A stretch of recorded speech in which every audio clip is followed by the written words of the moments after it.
गुनहगार अल्लाहुम्मा सल्ली अला सय्यिदिना मौलाना मुहम्मद व अला आलि सय्यिदिना मौलाना मुहम्मद। दिबानिशी मनरे আমার আর দিও না যন্ত্রণা, ধনে যদি হইতাম ধনী যাইতাম সোনার মদিনা। আল্লাহুম্মা সাল্লি আলা সাইয়্যিদিনা মাওলানা মুহাম্মদ ওয়া আলা আলি সাইয়্যিদিনা মাওলানা মুহাম্মদ। বাড়ি বাড়ি কররে মন, এ বাড়ি তো তোমার নয়, আসল বাড়ি গোরস্তানে তাকি তোমার মনে হয়। আল্লাহুম্মা সাল্লি আলা মাওলানা মুহাম্মদ ওয়া আলা আলি সাইয়্যিদিনা মাওলানা মুহাম্মদ। আলহামদুলিল্লাহ, কবুলপুর আব্দুল্লাহপুর গ্রামবাসীর উদ্যোগে আয়োজিত দ্বিতীয় বার্ষিক ইসলামী মহাসম্মেলন, এই সম্মেলনের সভাপতিত্ব করছেন অত্র এলাকার বিশিষ্ট মুরব্বী, আমাদের কবুলপুর আব্দুল্লাহপুর গ্রামবাসী, কবুলপুর আব্দুল্লাহপুর জামে মসজিদের সম্মানিত সভাপতি জনাব সহসভাপতি জনাব আব্দুল রব সাহেব এবং আমন্ত্রিত উলামায়ে কেরাম, মুরব্বিয়ানে আযম, নওজোয়ান ভাইয়েরা, পর্দার অন্তরালে পর্দানিশীন মা ও বোনেরা, আমি আসলে এই গ্রামেরই সন্তান। এখানে যারাই আছেন তারা কেউ আমার সম্পর্কে দাদা, কেউ চাচা, এই সম্পর্কেরই মানুষ। স্টেজে আমার আব্বুও আছেন। সব মিলিয়ে এখানে আসলে মূলত নির্দেশ পালনের জন্য, আমি আলোচনা না করলেও হতো, কিন্তু ওনারা যেহেতু আমাকে বলেছেন কিছু কথা বলতে হবে, ওনাদের নির্দেশ পালনের জন্যই মূলত আমি স্টেজে এসেছি। কারণ এই মাহফিলের আয়োজক হিসেবে আমিও তো আয়োজকের একজন, আমিও তো এই গ্রামের একজন। তো সেই হিসেবে আমি আলোচনা করাটা আসল না, শুধুমাত্র নির্দেশনা পালনের জন্যই স্টেজে এসেছি। তারপর আল্লাহ সুবহানাহু ওয়া তাআলা যদি আমাকে তৌফিক দান করেন, আমি কোরআনে কারিমের 2টা আয়াতে কারিমা তিলাওয়াত করেছি এবং একখানা হাদিস শরীফ তিলাওয়াত করেছি। এর আলোকে কিছু কথা বলবো, যেন আল্লাহ সুবহানাহু ওয়া তাআলা এই কথাগুলো আমার জন্য সবার আগে, এরপরে আমরা যারা শুনবো সবার জন্য এটা উপকারী হিসেবে কবুল করেন। সবাই বলি আমিন। পবিত্র কোরআনে কারিমের 114টি সূরার মধ্যে একটা সূরা হচ্ছে সূরাতুশ শামস। আর শামসু শব্দের অর্থ হচ্ছে সূর্য। আরেকটা সূরা আছে সূরাতুল কমার, চন্দ্র। চন্দ্র এবং সূর্য এই দুইটার নামে 2টা সূরা আছে, সূরাতুল কমার এবং সূরাতুশ শামস। আমি যে আয়াতে কারিমা তিলাওয়াত করেছি এটা হচ্ছে সূরাতুশ শামসের আয়াতে কারিমাদ্বয়। আল্লাহ সুবহানাহু ওয়া তাআলা এই আয়াতে কারিমাদ্বয়ের মধ্যে ইরশাদ করছেন, قد أفلح من زكاها وقد خاب من دساها। আল্লাহ বলছেন ওই ব্যক্তি দুনিয়া এবং আখিরাতে সফল হবে, ওই ব্যক্তি দুনিয়া এবং আখিরাতে কৃতকার্য হবে, পাশ করবে, পরীক্ষায় পাশ করবে, সফল হবে ওই ব্যক্তি যেই ব্যক্তি নিজের কলবকে নিজের নফসকে, নিজের আত্মাকে পরিশুদ্ধ করে নেবে। ওয়াকাদ খাবা মান দাসসাহা, আর যে ব্যক্তি নিজের কলবকে, নিজের আত্মাকে পরিশুদ্ধ করতে পারবে না, বরং কলুষিত করে ফেলবে, সে দুনিয়া এবং আখিরাতে ফেল করবে, অকৃতকার্য হবে, ক্ষতিগ্রস্ত হবে, ধ্বংস হবে। অর্থাৎ আল্লাহ সুবহানাহু ওয়া তাআলা আমাদের জন্য সফলতার একটা দিক বলে দিয়েছেন, একটা সাইড বলে দিয়েছেন যে হে দুনিয়ার মানুষেরা, তোমরা যদি দুনিয়া এবং আখিরাতে সফল হতে চাও, দুনিয়া এবং আখিরাতের পরীক্ষায় পাশ করতে চাও, তাহলে তোমাদের কলব যেটা আছে, তোমাদের অন্তর যেটা আছে, এটাকে বিশুদ্ধ করতে হবে, পরিশুদ্ধ করতে হবে, পবিত্র করতে হবে। আর যদি তোমাদের অন্তর পরিশুদ্ধ না হয়, বিশুদ্ধ না হয়, পবিত্র না হয়, কলুষিত থাকে, বিভিন্ন রোগে আক্রান্ত থাকে, তাহলে তোমাদের দুনিয়া এবং আখিরাত বরবাদ হয়ে যাবে। এই আয়াতে কারিমার আলোকে একখানা হাদিস শরীফ তিলাওয়াত করেছি। রাসূলুল্লাহ সাল্লাল্লাহু আলাইহি ওয়াসাল্লাম ইরশাদ করছেন, আলা ওয়া ইন্না ফিল জাসাদি মুদগাহ, হে আমার উম্মতেরা শোনো, মানুষের শরীরের মধ্যে একটা গোশতের টুকরা আছে।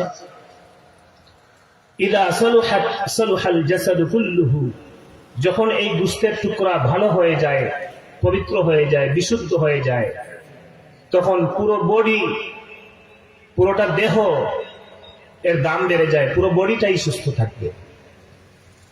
ওয়া ইদা ফাসাদাত ফাসাদাল জাসাদু কুল্লুহু, আর যখন এই গোশতের টুকরা, মানুষের বডিতে যে গোশতের টুকরার কথা আল্লাহ রাসূল বলছেন, এই গোশতের টুকরা যখন খারাপ হয়ে যায়, ধ্বংস হয়ে যায়, নষ্ট হয়ে যায়, বিভিন্ন রোগে আক্রান্ত হয়, ফাসাদাল জাসাদু কুল্লুহু, পুরো শরীরটাই দেখতে ভালো মনে হলেও এটা নষ্ট হয়ে গেছে।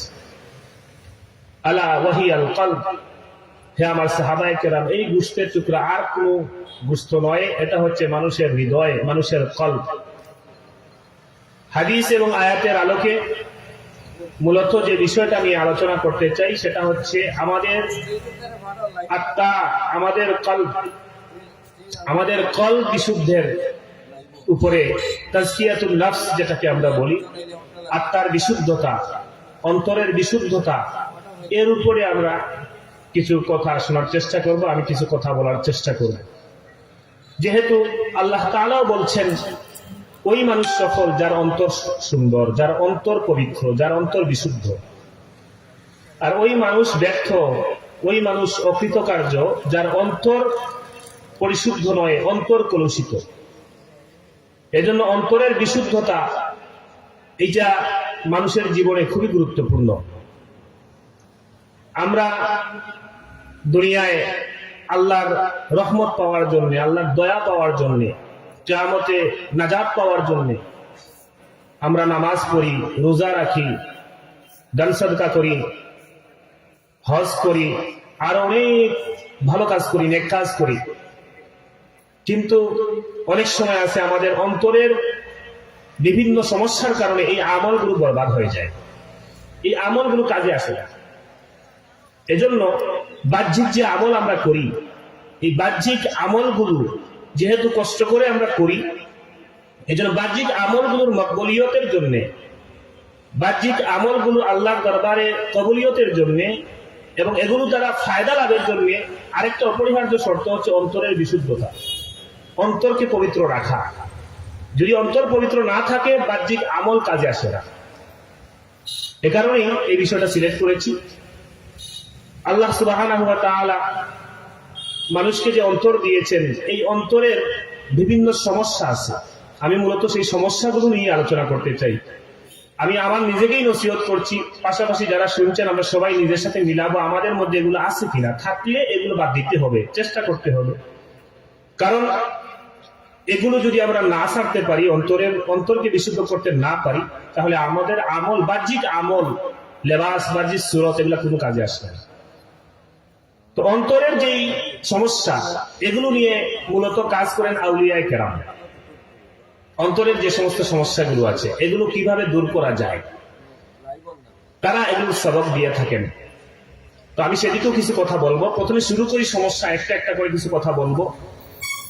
অন্তরের যতগুলো সমস্যা আছে এর মধ্যে প্রথম যে সমস্যা সেটা হচ্ছে যে আমরা আমল করি, আমরা বিভিন্ন ভালো কাজ করি, কিন্তু আমাদের মধ্যে একটা ইচ্ছায় অনিচ্ছায় আমাদের মধ্যে একটা জিনিস অন্তরে চলে আসে যে এই কাজটা করার পর যদি মানুষ আমার প্রশংসা করত, আমাকে যদি একটু ভালো বলতো, আমি যদি এই কাজটা করি হয়তো মানুষ আমাকে ভালো বলবে।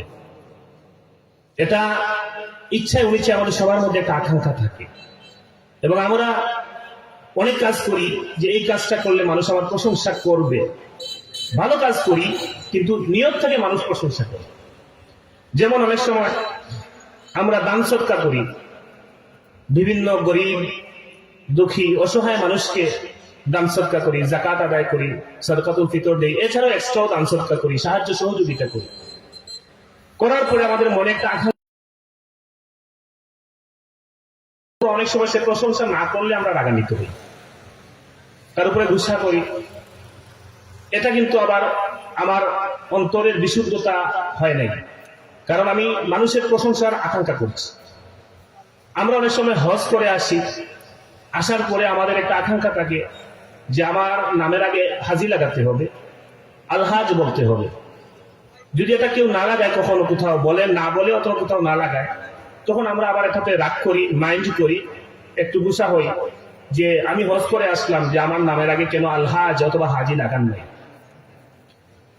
অথবা এরকম সমাজে বিভিন্ন কল্যাণমূলক কাজ করেছি, করার পরে আমরা নাম ফুটানি, যেটাকে আমরা বলি, নাম প্রকাশ হতে হবে। এইরকম যে সমস্ত বিষয় অন্তরে আসে, এটাকে ইসলামী পরিভাষায় বলা হয় আর রিয়া, লোক দেখাবে। আমরা ইবাদত করি, ইবাদত করার পরে যদি লোক দেখানো নিয়ত থাকে, তাহলে নামাজ পড়েও গুনাহগার হতে হবে। যে নামাজ পড়তেছি এই জন্য যে মানুষ আমাকে ভালো বলবে, এটা যদি নিয়তে থাকে। ইবাদত হবে শুধুমাত্র আল্লাহর সন্তুষ্টির জন্য, কে কি বললো এটা দেখার উদ্দেশ্য না। আমি হজ করেছি শুধুমাত্র আল্লাহর সন্তুষ্টির জন্য, মানুষ আমাকে হাজির বলবে কি বলবে না এটা দেখার বিষয় না। মানুষ বলতে পারে, ভালো কাজের জন্য মানুষ অনেক সময় বলে, এটা স্বাভাবিক, ভালো কাজ করলে মানুষ ভালো বলবে। কিন্তু আমার আপনার নিয়তের মধ্যে এটা থাকতে পারবে না যে আমি হজ করেছি মানুষ হাজির বলার জন্য, তাহলে হজ করাটাই পুরোটাই ব্যর্থ হয়ে যাবে, বরবাদ হয়ে যাবে। আমি দান সদকা করলাম, মানুষ ভালো বলবে, যদি নিয়তে থাকে যে মানুষ আমাকে ভালো বলুক এই জন্য দান সদকা করলাম, তাহলে এইটার আমার কোনো সওয়াবের কোন কাজে আসবে না। দেখা যাবে এই দান সদকা করেও আমি গুনাহগার হচ্ছি। সেই গুনাহটা কি? আর রিয়া, লোক দেখানো। এজন্য আল্লাহর হাবিব সাল্লাল্লাহু আলাইহি ওয়াসাল্লাম সাহাবায়ে কেরামকে লক্ষ্য করে রিয়ার ব্যাপারে সতর্ক করেছে।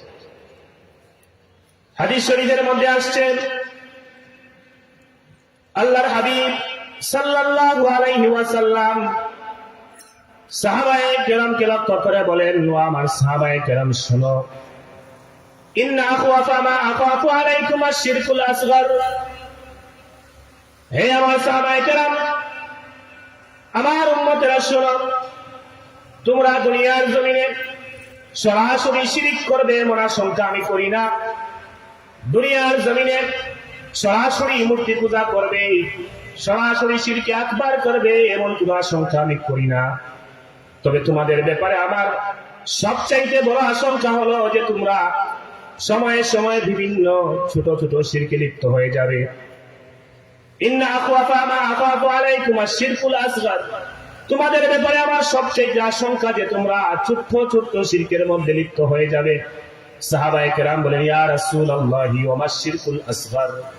ইয়া রাসূলুল্লাহ, ইয়া হাবিবাল্লাহ, ছোট্ট শিরক বলতে কি বুঝায়? আল্লাহর হাবিব সাল্লাল্লাহু আলাইহি ওয়াসাল্লাম বললেন, আর রিয়া। ও আমার সাহাবায়ে কেরাম শোনো, ছোট্ট শিরক হচ্ছে লোক দেখানো ইবাদত।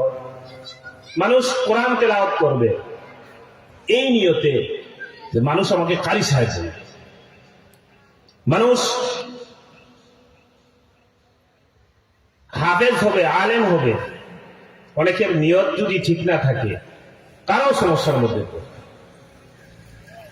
শুধুমাত্র যে সাধারণ মানুষ তা না, আলেমদের জন্য আল্লাহ রাসূল হাদিস শরীফে স্পষ্টভাবে অনেক কিছু বলেছেন। দান সদকাকারীদের জন্য স্পষ্টভাবে বলেছেন। এই হাদিসে বলেছেন, প্রথমে শিরকের কথা বলছেন যে মানুষকে সন্তুষ্ট করার জন্য, মানুষের প্রশংসা লাভের জন্য যখন কেউ কিছু করবে, এটা শিরকে আসগার, ছোট্ট শিরিক হবে। আল্লাহ রাসূল বলছেন, তোমরা বড় শিরিক করবে, সরাসরি মূর্তি পূজা করবে, এমন আশঙ্কা আমার নাই। তোমরা সরাসরি সূর্যের পূজা করবে, গাছের পূজা করবে, এমন আশঙ্কা নাই, এগুলো করবে না। কিন্তু তোমরা দেখা যাবে যে ছোট ছোট শিরিক নিজের অজান্তেই করে ফেলছে। আর সেটা কি? লোক দেখানো ইবাদত। ইবাদত করবে কিন্তু মনে মনে আকাঙ্ক্ষা থাকবে, মানুষ আমাকে ভালো বলুক, মানুষ আমার প্রশংসা করুক, মানুষ আমার কিছু গুণগান গান। বিভিন্ন ধরনের ইবাদত করার পরে মনে এটা আসবে। এজন্য মুসলিম শরীফের একটা বড় হাদিস, আল্লাহর হাবিব সাল্লাল্লাহু আলাইহি ওয়াসাল্লাম সাহাবায়ে কেরামকে লক্ষ্য করে বলেন, ও আমার সাহাবায়ে কেরাম, হাসরের ময়দানে যখন হিসাবের কাজ শুরু হয়ে যাবে, সর্বপ্রথম সবার আগে যার হিসাব নেওয়া হবে, দুনিয়ার জমিনে আল্লাহর রাস্তায় যুদ্ধ করতে গিয়ে যারা শহীদ হয়ে গিয়েছে, নিজের জীবন কুরবান দিয়েছে, হাসরের ময়দানে সবার আগে তাদের হিসাব শুরু হবে। শহীদদেরকে হাজির করা হবে।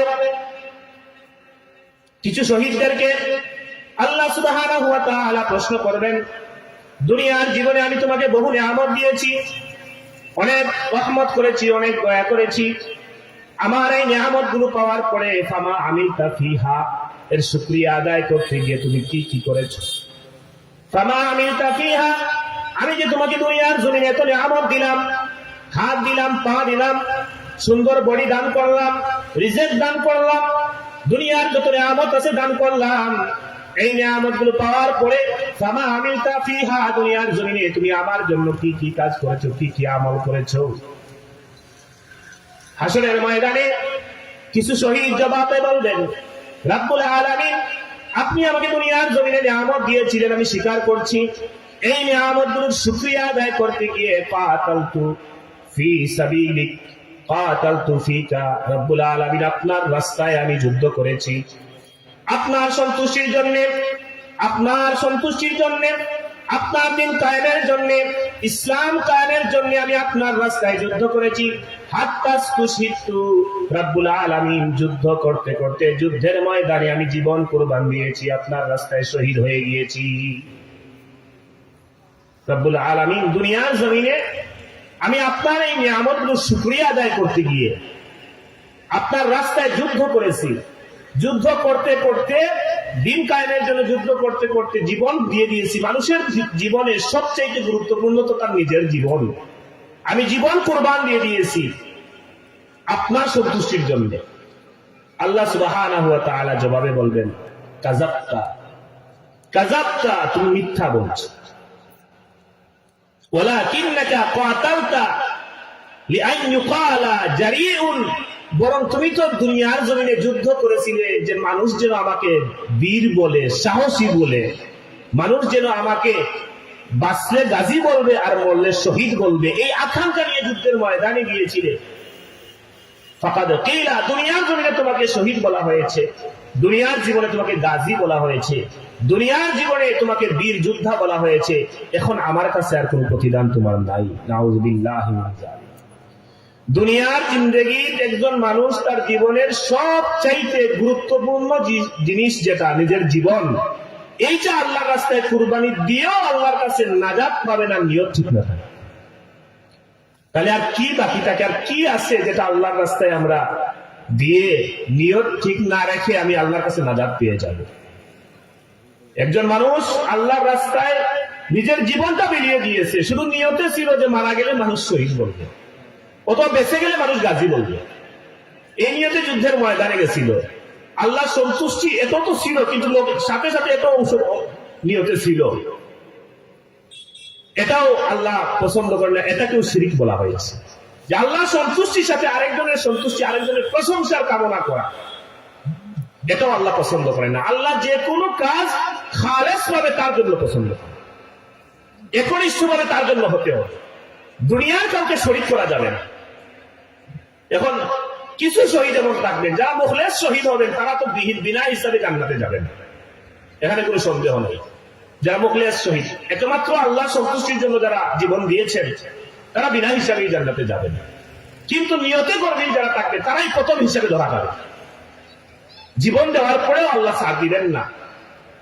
আল্লাহ বলেন কাযাবতা, মিথ্যা বলছো, তুমি আমার রাস্তায় যুদ্ধ করেছো, এটা মিথ্যা বলছো। ওয়ালাকিন্নাকা কাতালতা লিআন ইউকালা জারিউন, তুমি যুদ্ধ করেছিলে মানুষ যেন তোমাকে শহীদ বলে, মানুষ যেন তোমাকে বীর বলে, মানুষ যেন তোমাকে গাজী বলে। ফাকাদ কিলা, দুনিয়ার জমিনে তোমাকে মানুষ বলেছে শহীদ অমুক, গাজী অমুক, বীর যোদ্ধা অমুক।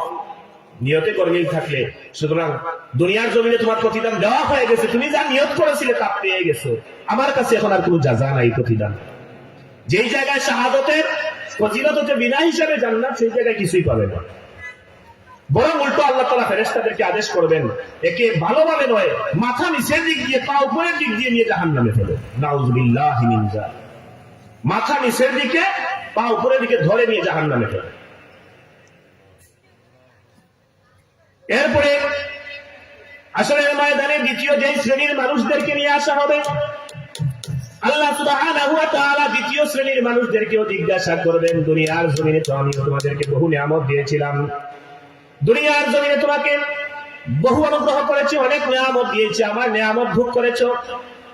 আমার নিয়ামত ভোগ করার পরে ফামা আমিলতা ফিহা, দুনিয়ার জমিনে তুমি আমার জন্য কি আমল করেছো? দুনিয়ার জমিনে আমার নিয়ামতের শুকরিয়া আদায় করতে গিয়ে তুমি কি করেছো? দ্বিতীয় শ্রেণীর মানুষ যারা, তারা বলবে তাআল্লামতুল ইলমা ওয়া আল্লামতুহু রাব্বুল আলামিন, দুনিয়ার জমিনে আপনি আমাকে যে নিয়ামত দিয়েছিলেন, এই নিয়ামতের শুকরিয়া আদায় করতে গিয়ে আমি আপনার দ্বীনের ইলম অর্জন করেছিলাম, আমি কোরআনে কারীমের ইলম অর্জন করেছিলাম, হাদিসের ইলম অর্জন করেছিলাম, দ্বীন ইসলামের ইলম অর্জন করেছিলাম, এবং এই কোরআন হাদিসের ইলমগুলো মানুষের মধ্যে বিতরণ করেছি, মাদ্রাসায় পড়িয়েছি, মসজিদে ওয়াজ করেছি, মাহফিলে ওয়াজ করেছি, বিভিন্ন জায়গায় তাফসীর করেছি। আপনার নিয়ামতের শুকরিয়া আদায় করতে গিয়ে ওয়াকারাতু ফিকাল কোরআন, আর আপনার সন্তুষ্টির জন্য দুনিয়ার জমিনে কোরআনে কারীম তিলাওয়াত করেছি, দুনিয়ার জমিনে কোরআনে কারীম হিফজ করেছি, দুনিয়ার জমিনে কোরআনে কারীমের তাফসীর করেছি, শুধুমাত্র আপনার সন্তুষ্টি। অর্থাৎ দ্বিতীয় শ্রেণী যারা, তারা হচ্ছেন হাফেজ, আলেম, মুফাসসির, মুহাদ্দিস, মুফতি যারা আছেন, তাদেরকে নিয়ে আসে। বিচার কিন্তু শুরু হবে এই সাইড দিয়ে, আল্লাহ মাফ করুন। তাদেরকে এরকম জিজ্ঞাসা করার পর তারা বলবেন, আল্লাহ ইলম অর্জন করেছিলাম, এরপরে এটা মাদ্রাসায় পড়িয়েছি, মসজিদে আলোচনা করেছি, মাহফিলে আলোচনা করেছি, বিভিন্ন মজলিসে, দ্বীনি মজলিসে আলোচনা করেছি, মানুষকে শিখাইছি, আপনার সন্তুষ্টির জন্য কোরআনে কারীম তেলাওয়াত নিজে শিখেছি, মানুষকে শিখাইছি, কোরআনে কারীম হিফজ করেছি, মানুষকে হিফজ করিয়েছি, মুফাসসির মুহাদ্দিস হিসেবে তাফসীর করেছি, হাদিসের দার্স দিয়েছি, আপনার সন্তুষ্টির জন্য। আল্লাহ সুবহানাহু ওয়া তাআলা বলেন কাযাবতা, কিছু আলেম, কিছু হাফেজ, কিছু মুহাদ্দিস, মুফতি, মুফাসসির, ইমাম, মুয়াজ্জিন তাদেরকে বলবেন কাযাবতা, মিথ্যা বলছো। ওয়ালাকিন্নাকা তাআল্লামতাল ইলমা লিআন ইউকালা আলিমুন, বরং তুমি তো ইলম অর্জন করেছিলে মানুষ যেন তোমাকে আলেম বলে। আমার সন্তুষ্টির জন্য ইলম অর্জন করো নাই, বরং মানুষ যেন তোমাকে আলেম বলে, এজন্য তুমি ইলম অর্জন করেছিলে। ফাকারাতা লিআন ইউকালা হুয়া কারিউন, আর কোরআনে কারীম তিলাওয়াত করেছিলে মানুষ যেন তোমাকে কারি বলে। আমার সন্তুষ্টির জন্য কোরআন তিলাওয়াত করো নাই, আমার সন্তুষ্টির জন্য আলেম হও নাই, আমার সন্তুষ্টির জন্য হাফেজ হও নাই। সুতরাং ফাকাদ কিলা, দুনিয়ার জমিনে তোমাকে আলেম বলা হয়েছে, দুনিয়ার জমিনে তোমাকে হাফেজ বলা হয়েছে, দুনিয়ার জমিনে তোমাকে কারি বলা হয়েছে, দুনিয়ার জমিনে তোমাকে ইমাম বলা হয়েছে, দুনিয়ার জমিনে তোমাকে মুফাসসির বলা হয়েছে, মুহাদ্দিস বলা হয়েছে। তোমার নিয়তে যা ছিল তা তো দুনিয়ায় পেয়ে গেছো, আমার কাছে আজকে আর কোনো প্রতিদান নাই। আল্লাহ আমাদেরকে হেফাজত করুন। এটা কিন্তু আমাদের উপরে ওয়াজ, এটা আমাদের জন্যই ওয়াজ। আমরা যারা দ্বীনের সাথে লেগে আছি, আমাদের দিলকে যেন আল্লাহ খালেস করেন, সবাই বলি আমিন। নাইলে কিন্তু দ্বিতীয় শ্রেণীর যাদেরকে আল্লাহ ধরবেন কিয়ামতের দিন, দ্বিতীয় শ্রেণীর হিসাবে এরা হচ্ছে এই আলেম উলামা, হাফেজ, মুফাস, কারি, কুররা যারা আছেন সবাই। এরপরে আল্লাহ বলবেন, ফেরেশতাদেরকে আদেশ করবেন, এই যাদের নিয়তের মধ্যে গরমিল থাকবে, আল্লাহ সন্তুষ্টির জন্য যারা এটা করবে না, আল্লাহ সন্তুষ্টির জন্য ইলম অর্জন করবে না, কোরআনে কারীমের ইলম অর্জন করবে না, দুনিয়ার মানুষের প্রশংসার জন্য এগুলো করবে, আল্লাহ সুবহানাহু ওয়া তাআলা বলবেন ফেরেশতাদেরকে, এদেরকেও পা উপরের দিক থেকে আর মাথা নিচের দিক থেকে রেখে জাহান্নামে ফেলো। নাউযুবিল্লাহি মিন যালিক। এরপরে তৃতীয় শ্রেণীর যাদেরকে উপস্থিত করা হবে, আল্লাহ সুবহানাহু ওয়া তাআলা কিভাবে প্রশ্ন করবেন, দুনিয়ার জমিনে তো তোমাকে ধন সম্পদ দিয়েছিলাম, বহু নিয়ামত দিয়েছিলাম, এত নিয়ামত দিয়েছিলাম, এত ধন সম্পত্তি দিয়েছিলাম, এগুলোর শুকরিয়া আদায় করতে গিয়ে তুমি কি করেছিলে? ধনী যারা, সামর্থ্যবান যারা, তারা বলবে, মা তারাকতু মিন সাবিলিন তুহিব্বু আন ইউনফাকা ফিহা ইল্লা আনফাকতু ফিহা মালি। রব্বুল আলামিন, দুনিয়ার জমিনে আপনি আমাকে বহু নিয়ামত দিয়েছিলেন, বিশেষ করে ধন সম্পত্তি দিয়েছিলেন, আর এই ধন সম্পত্তির নিয়ামত যতগুলো রাস্তা ছিল, এমন কোন রাস্তা বাকি নাই যে রাস্তায় আমি দান সদকা করি নাই। মসজিদে, মাদ্রাসায়, এতিমখানায়, গরিবদের সহযোগিতায় বিভিন্ন ভাবে আমি দুনিয়ার জমিনে আমার ধন সম্পদ দান সদকা করেছি, শুধুমাত্র আপনার সন্তুষ্টির জন্য। ধনী যারা, দানশীল যারা, আল্লাহ রাস্তায় দান করছে ঠিক, এদেরকে ধরবেন, এরা বলবেও আমরা দান সদকা করেছি। আল্লাহ বলবেন, কাযাবতা, তুমি মিথ্যা বলছো, দান সদকা করেছো ঠিক, কিন্তু আমার সন্তুষ্টির জন্য নয়, বরং তুমি মসজিদে দান করেছো, মাদ্রাসায় দান করেছো, এতিমখানায় দান করেছো, গরিবদের দান সদকা করেছো, এই জন্য যে মানুষ আমার প্রশংসা করবে, মানুষ আমাকে দানবীর বলবে, মানুষ আমার গুণগান গাইবে। সুতরাং দুনিয়ার জমিনে ফাকাদ কিলা, তোমাকে দানবীর বলা হয়েছে, দুনিয়ার জমিনে মানুষ তোমার প্রশংসা করেছে, সুতরাং তোমার দান সদকার বিনিময়ে তুমি দুনিয়ার জমিনে পেয়ে গেছো, আজ আমার কাছে আর কোনো প্রতিদান নাই। নাউযুবিল্লাহ। আমরা যারা ধনী, বিভিন্ন জায়গায় দান সদকা করি, মসজিদে, মাদ্রাসায়, এতিমখানায়, গরিবদের বিভিন্ন ভাবে আমরা দান সদকা করি, কিন্তু নিয়তে থাকে অনেক সময় যে মানুষ যেন প্রশংসা করে। এই একটা নিয়তি সমস্ত দান সদকাকে বেকার করে দেয়। এজন্যই বলছি যে আজকের ওয়াজ আমাদের থেকে শুরু করে, আলেমদের কথা তো বললাম, আমাদের থেকে শুরু করে সবার উপরেই করবে। এটা আমাদের অনেকের ইচ্ছাই অনিচ্ছায় মনে, কিন্তু এগুলো আসে, এগুলো অন্তরের রূপ। রিয়া, লোক দেখানো বিষয়টা অন্তরের রূপ। প্রশংসা করলে ভালো লাগে যে অমুক আবার প্রশংসা করছে। এজন্য এই জিনিসটাকে ইখলাসের সাথে শুধুমাত্র আল্লাহ সন্তুষ্টির জন্য ইবাদত করা, ওইটাই আল্লাহ কবুল করেন। তাহলে এই বিষয়টা খুবই কঠিন যে ইখলাসের সাথে দুনিয়ার কেউ প্রশংসা না করুক, আমার আল্লাহ আমার এটা কবুল করলে হবে, এইরকম নিয়ত রেখে নামাজ পড়া, রোজা রাখা, হজ করা, যাকাত দেওয়া, দান সদকা করা সহ যত ইবাদত বন্দেগী আছে সব করতে হবে, তাহলে সেটা মকবুল হয়। কত কঠিন একটা বিষয়। দান সদকা করার পরে মনে কিন্তু দেখেন, নিজেকে চিন্তা করেন, আসলেই তো কেউ প্রশংসা করলে ভালো লাগে, কিন্তু আল্লাহ বলছেন কিয়ামতের দিন আল্লাহ বলবেন, কাযাবতা, মিথ্যা বলছো, আমার সন্তুষ্টির জন্য দান সদকা করো নাই, দুনিয়ায় মানুষ যেন তোমাকে দানবীর বলে, অমুক মসজিদে এত টাকা দিয়েছেন, অমুক বংশের মানুষ এত টাকা দিয়েছেন, এই কথাটা বলার জন্য এই কাজটা যদি করা হয়, তাহলে কিন্তু দুনিয়ায় মানুষ বলবে দুনিয়ায় প্রতিদান হয়ে গেছে, আখিরাতের পাওয়া যাবে না। তাহলে আমরা এত কষ্ট করে দান সদকা করলাম, কিন্তু বরবাদ হয়ে গেল। এটা খুব কঠিন একটা বিষয়। এজন্য এটা মুসলিম শরীফের হাদিস, এই তিন শ্রেণীর কথা এই হাদিসে নিয়ে আসা হয়েছে। প্রথমে মুজাহিদ যারা, শহীদ হবেন যারা, তাদের নিয়ত ঠিক না থাকার কারণে জীবন কুরবান দিয়েও নাজাত পাবেন না, জাহান্নামে ফেলা হবে। দ্বিতীয় শ্রেণীর আলেম উলামা, হাফেজ, উস্তাদ, কারি, কুররা, এই শ্রেণীর যারা, তাদেরও যদি নিয়ত ঠিক না থাকে, তারাও হিফজ করে, ইলম অর্জন করেও নাজাত পাওয়া কঠিন হয়ে যাবে। আর তৃতীয় শ্রেণীর যারা ধনী, দান সদকা করেন, মানুষকে সাহায্য সহযোগিতা করেন, নিয়ত ঠিক না থাকার কারণে দেখা যাবে তাদেরও দান সদকা কোনো কাজে আসবে না। আল্লাহ তাআলা এই তিন শ্রেণী সহ আরো অন্যান্য নেক আমল সবগুলোর একটি উদাহরণ। এজন্য আমরা যত নেক আমল করি, আল্লাহ তৌফিক দান করেন, সবাই বলি আমিন। কারণ আমাদের এই আরো মাহফিল, এই জন্য যে দ্বীনি মাহফিল, বর্তমান সমাজে একটা ভাইরাস হচ্ছে দ্বীনি মাহফিল। বিভিন্ন জায়গায় মানুষরা মাহফিল করে, নিয়ত ঠিক থাকে না, সবাই করতেছে আমরাও করি। এটা অনেক এটা একটা যে অমুক এলাকা করতেছে, তমুক এলাকা করছে, আমরা না করলে কেমন হয়, এটা যদি নিয়ত থাকে তাহলে গেছে। আবার মাহফিল করতে গিয়ে আবার আমরা অনেক সময় মাহফিল কমিটি যারা, তারা আবার খুঁজি ভাইরাল বক্তা লাগবে, অথবা মাহফিল কমিটিতে আলোচনা হয় কে হাসাইতে পারে, অমুককে নিয়ে আসছো, কে হাসাইতে পারে, কে ভাইরাল বক্তা, অমুককে নিয়ে আসছো। এগুলো তো দ্বীনি মাহফিলের সাথে যায় না। এই জন্য আমরা কষ্ট করে টাকা খরচ করি, দিনী মাহফিল আয়োজন করি বিভিন্ন জায়গায়, এটা সব জায়গায় একই অবস্থা।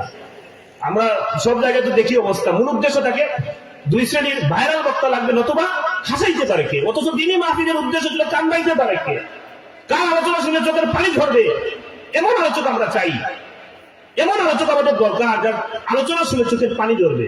এই কথা কেউ বলে না, বলে হাসাইতে পারে কে, জমাইতে পারবে কে, হাসাইতে পারবে কে, জমাইতে পারবে কে, এই ধরনের নিয়ত আমাদের অনেকের থাকে। এগুলা থাকলে দূর করতে হবে, যেখানে থাকবে যারাই করবে এগুলো দূর না করলে কিন্তু দিনী মাহফিল করে কোনো ফায়দা নাই, জিরো। এজন্য হাজার হাজার মাহফিল এখন হচ্ছে গ্রামে গঞ্জে, প্রতিটা গ্রামে প্রয়োজনে 2টা 3টাও হয় কোনো কোনো গ্রামে, কিন্তু তাসির হয় না, তাসির হয় না, প্রভাব পড়ে না, মানুষের জিন্দগির পরিবর্তন হয় না। তার মূল কারণ কি? মূল কারণই হচ্ছে ওয়াজিদেরও নিয়ত ঠিক নাই, মাহফিল কমিটিরও নিয়ত ঠিক নাই, মানুষদেরও নিয়ত ঠিক নেই, সবার একই অবস্থা। এই কারণে তাসির হচ্ছে না আমাদের। এজন্য আমাদের সবার ইসলাহ হতে হবে, ওয়াজিদেরকে আগে ঠিক হতে হবে, বক্তাদেরকে আগে ঠিক হতে হবে, তারপরে আমাদের আয়োজক তাদেরকেও ঠিক করতে হবে, মানুষেরও নিয়ত ঠিক করতে হবে। দিন মাহফিল, দিনে মাহফিল যেন আলোচনা শুনে দিন নরম হয়, কিছু যেন শিখতে পারি, এমন হওয়া দরকার। হাসির দরকার যদি হয় তাহলে তো কৌতুক মাহফিল করলেই হইতো, তাই না? কৌতুক মাহফিল, মাজাহ, কৌতুক, হ্যাঁ, জোকার আছে অনেক বাংলাদেশে, এরা স্ট্যান্ডিং কমেডি করে, এদেরকে নিয়ে আসলেই হয়। এই জন্য আমাদের নিয়ত ঠিক থাকতে হবে, নতুবা কিন্তু এত কষ্ট করলো, এত মানুষ দান সদকা করলো, এত মানুষের সাহায্য সহযোগিতা, এগুলো একটা মাহফিল দাঁড়ায় আর নিয়তের কারণে দেখা যায় মাহফিল শেষ, কেউ সবার পাইল না। এজন্য সবার আগে জরুরি ইখলাস নিয়ে আসে। হাদিস শরীফের মধ্যে আল্লাহর হাবিব সাল্লাল্লাহু আলাইহি ওয়াসাল্লাম ইরশাদ করেছেন, ইন্না ফি জাহান্নামা লাওয়াদিয়ান তাস্তাঈদু জাহান্নামু মিন যালিকাল ওয়াদি ফি কুল্লি ইয়াউমিন 400 মাররা।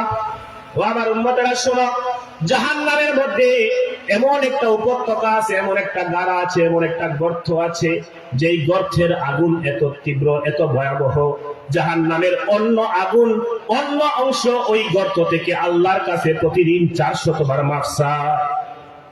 জাহান্নাম, একই জাহান্নাম, এর একটা গর্ত, একটা উপত্যকা, আল্লাহ এত ভয়াবহ আগুন ওই জায়গায় দিচ্ছেন যে জাহান্নামের অন্য জায়গাও তো আগুন, কিন্তু ওই আগুন আরেক আগুন থেকে প্রতিদিন 400 বার মাফ চায় আল্লাহর কাছে, যে আল্লাহ আমাকে ওই আগুনে ফেলবেন। তাহলে ওই জায়গাটা কতটুকু ভয়ঙ্কর হলে, এবং আগুনের তীব্রতা, আগুনের পরিমাপ, আগুনের যেই পাওয়ার আছে ওইটা কতটুকু হলে আরেক আগুন 400 বার মাফ চায় আল্লাহর কাছে, যে আল্লাহ আমাকে ফেলবেন না ওই। আল্লাহর হাবিব সাল্লাল্লাহু আলাইহি ওয়াসাল্লাম বলছেন, উইদ্দা যালিকাল ওয়াদি লিল মুরাইনা মিন উম্মতি মুহাম্মদ। ও আমার উম্মতেরা শোনো, ওই উপত্যকায় কাদেরকে ফেলা হবে? দুনিয়ার জমিনে যারা লোক দেখানো ইবাদত করেছে, যারা নামাজ পড়েছে এজন্য যেন মানুষ আমাকে নামাজি বলে, নামাজ পড়েছে এজন্য মানুষ যেন আমাকে মসজিদের সভাপতি বানায়, মানুষ যেন আমাকে সেক্রেটারি বানায়, মানুষ যেন আমাকে দায়িত্ব দেয়। শুক্রবারে যায়, যদি না যাই তাহলে তো আর ইমামতি থাকবে না, সভাপতি থাকবে না, সেক্রেটারিগিরি থাকবে না, এগুলো থাকলে কিন্তু সমস্যা হয়ে যায়।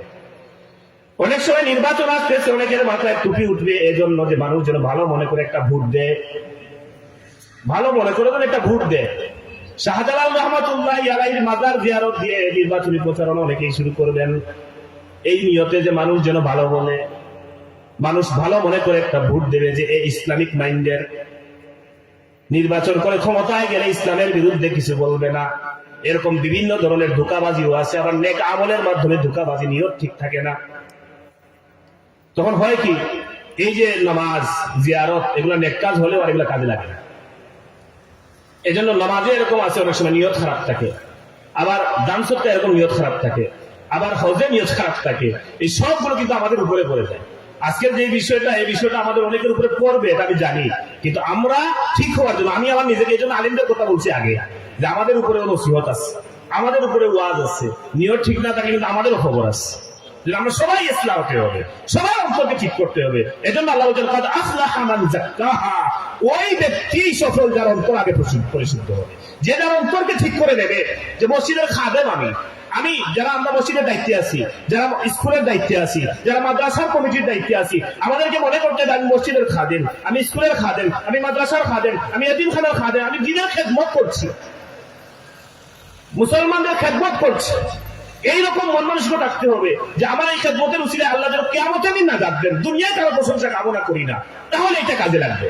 সারা জিন্দগি যে খেদমত করবো মসজিদের সাথে থেকে, মাদ্রাসার সাথে থেকে, স্কুলের সাথে থেকে, এগুলো স্কুল হলে এগুলো যে খেদমত করে সওয়াব পাবেন না তারা, নিয়ত ভালো থাকলে স্কুলে খেদমত করে সওয়াব পাওয়া যায়, আর নিয়ত ভালো না থাকলে মাদ্রাসায় খেদমত করে সওয়াব মিলবে না, মক্কা শরীফের মতো অন্যও সওয়াব মিলবে না যদি নিয়ত ভালো না থাকে। এজন্য নিয়তটা খুবই জরুরি। আল্লাহর হাবিব বলছেন জাহান্নামে একটা গর্ত আছে, যেই গর্তে এত আগুন তীব্রতা এত বেশি যে জাহান্নামের অন্য অংশ এই তীব্রতা থেকে 400 বার আল্লাহর কাছে মাফ চায়। আর সেই জায়গায় কাদেরকে ফেলা হবে? যাদের নিয়ত ঠিক থাকবে না, যারা নিয়তে গরমিল করবে, আল্লাহ সন্তুষ্টির জন্য ইবাদত করবে না। এজন্য আল্লাহ সুবহানাহু ওয়া তাআলা যেন আমাদের নিয়তকে বিশুদ্ধ করার তৌফিক দান করে, সবাই বলি আমিন। আর এই যে অন্তরে এই সমস্ত রোগ, অন্তরে এই রোগের মধ্যে প্রথম রোগ বললাম রিয়া, এর বিপরীত হচ্ছে ইখলাস। মানে রিয়া মানে এর বিপরীত হচ্ছে ইখলাস, একনিষ্ঠতা। রিয়ার বিপরীত হচ্ছে একনিষ্ঠতা, আল্লাহ সন্তুষ্টির জন্য করা। আমি একটা উদাহরণ দিই। আল্লাহ রাসূলের নাতি ইমাম হুসাইন রাদিয়াল্লাহু তাআলা আনহুর ছেলে আলী, যাকে আমরা জাইনুল আবিদিন বলি, জাইনুল আবিদিন রাহমাতুল্লাহি আলাইহি, তিনি মদিনায় থাকতেন কিন্তু প্রকাশ্যে কখনো দান সদকা করতেন না, যার কারণে মদিনার মানুষেরা তাকে অনেক সময় কৃপণ বলতো, কৃপণ ধারণা করত যে তিনি এমনি মানুষ ভালো কিন্তু কখনো দান সদকা করেন না, কৃপণ ধারণা করত। কিন্তু জাইনুল আবিদিন রাহমাতুল্লাহি আলাইহি যেদিন মারা গেছেন, মারা যাওয়ার পরে তাকে গোসল করাইতে গেছেন, গোসল করাইতে গিয়ে দেখেন তার পিছে শুধু দাগ আর দাগ, বোঝা বহন করার দাগ, বোঝা বহন করার দাগ। এখন বোঝা বহন করার দাগ, তিনি এত বোঝা কিসের বহন করছেন তারা বুঝতে পারতেছিলেন না। কিন্তু দেখা গেল কয়েকদিন পরে একটা মদিনায় একটা শোরগোল হয়ে গেল যে কিছু মানুষ না খেয়ে আসছে, প্রায় 100 পরিবার। তারা বললো যে আমাদের তো 3-4 দিন যাবত কোনো খাবার আসছে না। মানে কি? যে বলে 3-4 দিন আগ পর্যন্ত আমরা রাতের গভীরে কে আমাদের দরজার সামনে খাবার রেখে দিত আমরা জানতাম না। ফজরের সময় যখন দরজা খুলতাম দেখতাম সারাদিনের খাবার আমাদের দরজার সামনে রাখে। এইরকম প্রায় 100টা পরিবার সবাই বলল যে আমাদের পরিবারের দরজার সামনে ফজরের পরে, ফজরের ওয়াক্তে যখন উঠতাম দরজার সামনে দেখতাম কে খাবার রেখে গেছে, কে রেখে যেত বুঝতে পারতাম না। আজ 3-4 দিন হয়ে গেছে, জাইনুল আবিদিন আলী বিন হুসাইন রাদিয়াল্লাহু তাআলা যিনি ইন্তেকাল করেছেন, তার ইন্তেকালের পর দিন থেকেই, ওই দিন থেকেই আমরা দেখি আমাদের দরজার সামনে কোনো খাবার থাকে না, যেহেতু তার পিছে বোঝা বহনের দাগ আছে। আর তিনি ইন্তেকাল করার পরে আমরা 100টা পরিবার কোনো খাবার পাই না, তার মানে এই রাতের আধারে যে খাবার রেখে যেতেন তিনি আর কেউ নন, তিনি হচ্ছেন জাইনুল আবিদিন রাহমাতুল্লাহি আলাইহি। সুবহানাল্লাহ। তার মানে যাকে মানুষ কৃপণ মনে করত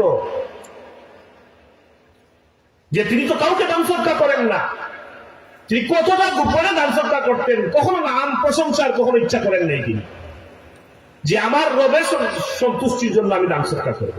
কোন মানুষ আমার প্রশংসা করবে, কোন মানুষ আমার গুণগান গাইবে, এটা আমার মূল উদ্দেশ্য নয়।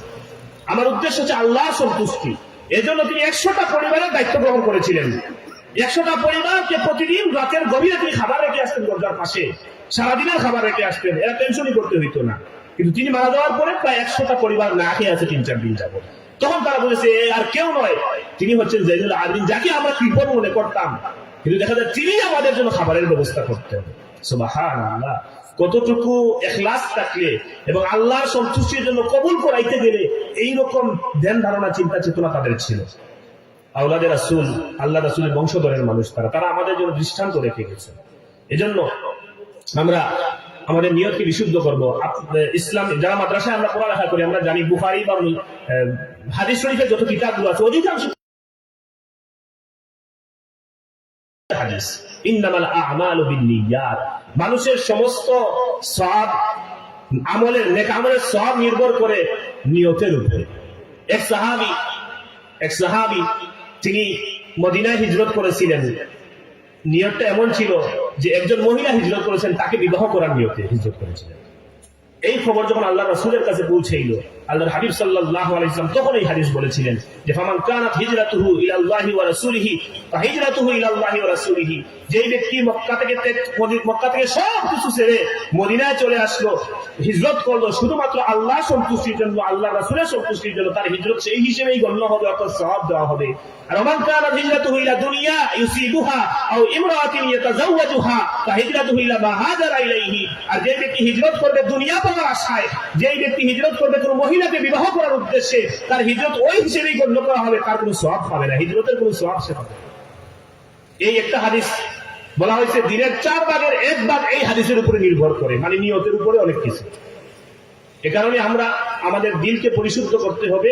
আর এই অন্তরে যে রিয়া আসে, লোক দেখানোর বিষয়টা আসে, এটা কিভাবে দূর করবেন, এই সবকগুলো আউলিয়া কেরাম দেন। এজন্য আমরা সুহবতে সালিহিন এর গুরুত্ব দিই, যে আউলিয়া কেরামের দরবারে গেলে, ওলিদের দরবারে গেলে, যেহেতু এখন নবীর জামানা শেষ, আল্লাহ রাসূলের মাধ্যমে নবী তো আমাদের নবী হিসেবে কিয়ামত পর্যন্ত তিনিই নবী, কিন্তু তার ওয়ারিস হিসেবে আউলিয়া কেরামরা কি করবেন, দ্বীনকে প্রচার করবেন। উলামায়ে কেরাম তারা দ্বীনের প্রচার করবেন, এজন্য অন্তরের কাজ করেন উলামায়ে কেরামদের মধ্যে আউলিয়া কেরামরা, এরাও আলিম, কিন্তু এদেরকে আমরা আউলিয়া কেরাম বা ওলি, আউলিয়া উল্লাহ বলি, যে আল্লাহর ওলি তারা আলাদাভাবে মানুষের অন্তর নিয়ে কাজ করেন। শরীয়তের যেমন শিক্ষা দেন, পাশাপাশি মানুষের আধ্যাত্মিক শিক্ষা, তরিকতের শিক্ষা, মারিফতের শিক্ষা তারা দেন।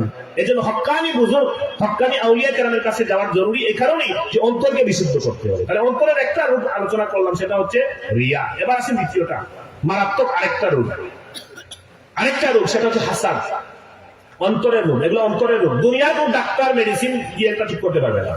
আপনার অন্তরের রোগ দেখানোর বিষয় আছে, এটা দুনিয়ার কোনো মেডিসিন তৈরি হয় নাই, ওইটা ট্যাবলেট খাইলে আর জুস খাইলে অথবা আপনার সিরাপ খাইলে এইটা দূর হয়ে যাবে, এরকম কোনো মেডিসিন আবিষ্কার হয় নাই অন্তরকে বিশুদ্ধ করার জন্য। এটা আলাদা মেডিসিন আছে, আল্লাহর জিকির আজকার করা, রাসূলের উপর দুরূদ শরীফ পাঠ করা, এছাড়া আরো বিভিন্ন আমল যেগুলো আউলিয়া কেরাম দিয়ে থাকেন, সবক দিয়ে থাকেন। দ্বিতীয় রোগ হচ্ছে অন্তরের হাসাদ, হিংসা, মারাত্মক একটা রোগ, কম বেশি সবার মধ্যেই আছে। হিংসা আবার এটা লেভেলে হয়, এক আলেম আরেক আলেমকে হিংসা করে, এক কারি আরেক কারিকে হিংসা করে, এক হাফেজ আরেক হাফেজকে হিংসা করে, এক ডাক্তার আরেক ডাক্তারকে হিংসা করে, এক চেয়ারম্যান আরেক চেয়ারম্যানকে হিংসা করে, লেভেলে হিংসা হয়। হাফেজকে তো কোনো গ্রামের সাধারণ মানুষ তো আলেমকে হিংসা করবে না, তার সাথে তার কি সম্পর্ক? হিংসা এখানে পায় না, হিংসা হয় লেভেলে। এক ব্যবসায়ী আরেক ব্যবসায়ীকে হিংসা করে, যে অমুকের ব্যবসায় তোর মধ্যে আমার তো ব্যবসা একটা লস হয়ে যাচ্ছে, এটা কেমন, তার যদি লস হয় আমার লাভ হয়ে যেতে, শুধু আমারই লাভ হতে হবে, আর কারো লাভ হতে পারবে না। আবার প্রশংসা শুধু আমার হতে হবে, ক্ষমতা শুধু আমার থাকবে, আর কারো থাকতে পারবে না। এক চেয়ারম্যান আরেক চেয়ারম্যান, এক এমপি আরেক এমপি কে এমন হিংসা করে। বর্তমানে হিংসা করতে করতে একজন আরেকজনকে কি করে ফেলে, খুন করে ফেলে, হত্যা করে ফেলে। দুনিয়ায় একমাত্র মানুষই হচ্ছে এমন জীব, এমন প্রাণী যে হিংসা বশবর্তী হয়ে একজন আরেকজনকে হত্যা করে ফেলে। কিন্তু আপনি দেখবেন একটা বিস্কুটের টুকরা যদি ফেলেন, একটা ব্রেড ফেলেন, দুইটা কুকুর ঝগড়া করবে, কিন্তু একজন আরেকজনকে মারে না, কখনো জানে মারে না, হত্যা করে না। হয়তো দুটা মিলে লড়াই করে, ব্রেড নিয়ে, বিস্কুট নিয়ে, গুস্টের টুকরা নিয়ে, দুইটা বিড়াল, দুইটা কুকুর। এই প্রাণীগুলো, জানোয়ারগুলো একটা আরেকটাকে হত্যা করে না, হয়তো ঝগড়া করে, টানাটানি করে, টানা হেঁচড়া করে, কিন্তু একজন আরেকজনকে হত্যা করে না। কিন্তু মানুষ এতটাই হিংসুক হয়ে যায় যে ক্ষতি করতে করতে একজন আরেকজনকে হত্যা করে ফেলে, খুন করে ফেলে। কারণ মানুষ জানোয়ারের চাইতে আরো নিচে চলে যাচ্ছে বর্তমানে। হিংসা তো সবসময়ই ছিল প্রায়, কারণ হিংসা শুরুতেই হয়েছিল। হাবিলকে হিংসা করেছিলেন কাবিল, পরেই হত্যা করেছিলেন। দুনিয়ার জমিনের প্রথম অপরাধ যেটা হয়েছিল সেটাও হিংসা দিয়ে শুরু হয়েছিল। কাবিল হাবিলকে হিংসা করে হত্যা করেছিলেন। শুধু দুনিয়া নয়, আসমানে সর্বপ্রথম যে অপরাধ হয়েছিল আসমানে, সেটা ছিল হিংসা। শয়তান আদম আলাইহিস সালামকে হিংসা করেছিল, হিংসা করে তারপরে তাকাব্বুরি করেছিল, হিংসা করেছিল প্রথমে যে আমি এত ইবাদত বندگی করতেছি, আল্লাহ আমাকে মর্যাদা দিবেন। এটা মাটির তৈরি, তাকে মর্যাদা দিচ্ছেন। আদমের প্রতি হিংসা তৈরি করলেন, হিংসা করলো শয়তান। এজন্য আসমানে সর্বপ্রথম যে অপরাধ হয়েছিল সেটা ছিল হিংসা, জমিনে সর্বপ্রথম যে অপরাধ হয়েছে এটাও ছিল হিংসা, এবং যুগ যুগ ধরে হিংসা চলে আসছে। আমাদের সমাজে হিংসা একটা মারাত্মক অপরাধ, এবং আমরা এই হিংসা এমন একটা পর্যায়ে পৌঁছে গেছে, আমরা এক ভাই আরেক ভাইকে সহ্য করতে পারি না। আমরা এক ভাই আরেক ভাইকে সহ্য করতে পারি না, ভাতিজা চাচাকে সহ্য করতে পারে না, চাচা ভাতিজাকে সহ্য করতে পারে না, এক বাড়িতে তাকে একজন আরেকজন প্রতিবেশীকে সহ্য করতে পারে না। খুবই মারাত্মক একটা পর্যায়ে আমরা পৌঁছে গিয়েছি। একজন আরেকজনের ভালো দেখলে হিংসা কোনটাকে বলে? আরেকজনের ভালো দেখলে অন্তরে জ্বালাপোড়া করে, আরেকজনের ভালো দেখলে অন্তরে জ্বালাপোড়া করে। তখনই বুঝতে হবে যে আমার মধ্যে হিংসার বীজ আছে। আর এইটা দেখে যখন আপনি ক্ষতি করে ফেলবেন, তখন আপনি এটা পূর্ণ বাস্তবায়ন করলেন। যখন অন্তরে চলে আসবে, আরেকজনের ভালো দেখলে অন্তরে জ্বালাপোড়া তৈরি হবে, তখনই বুঝবেন যে আমার মধ্যে সমস্যা আছে। আরেকজনের ভালো দেখলে যখন মন ভালো থাকতেছে না, আমার মন খুশ হচ্ছে না, আমার মনে আনন্দ আসছে না, তার মানে আমার মনে সমস্যা আছে। এই জন্য আমাদের মুর্শিদ, মরহুম মুর্শিদ আল্লামা সাহেবুল্লাহ ফুলতরি রাহিমাহুল্লাহ তিনি একটা কথা বলতেন, সিলেটি ভাষায় কয়েকটা নসিহত করতেন প্রতিটা আলোচনায়, যে আরেকজনের বালা দেখলে মন খুশ রাখিও, আরেকজনের বালা দেখলে মন খুশ রাখিও। এটাকে তিনি বলতেন হাদিসের কথার সারাংশ, লা ইউমিনু আহাদুকুম হাত্তা ইউহিব্বা লিআখিহি মা ইউহিব্বু লিনাফসিহি। তোমাদের কেউ ততক্ষণ পর্যন্ত পূর্ণ ঈমানদার হতে পারবে না, পূর্ণ ঈমানদার হতে পারবে না যতক্ষণ পর্যন্ত নিজের জন্য যা ভালো মনে করবে আরেকজনের জন্য তা ভালো মনে না করবে। অর্থাৎ নিজে যেটা কল্যাণ মনে করি যে আমার এইটা হোক, আমার এইটা হোক, আমার এইটা হোক, এটা আরেকজনের জন্য এটা চাইতে হবে। আরেকজনের ভালো দেখলে নিজের মনটা খুশ থাকতে হবে। যদি দেখা যায় যে না, অমুকের একটা ভালো কিছু হয়েছে আর আমার মনে শুধু জ্বালাপোড়া করতেছে, বুঝতে হবে ঈমানের পরিপূর্ণতা আসে নাই। হাদিস অনুযায়ী লা ইউমিনু আহাদুকুম হাত্তা ইউহিব্বা লিআখিহি মা ইউহিব্বু লিনাফসিহি।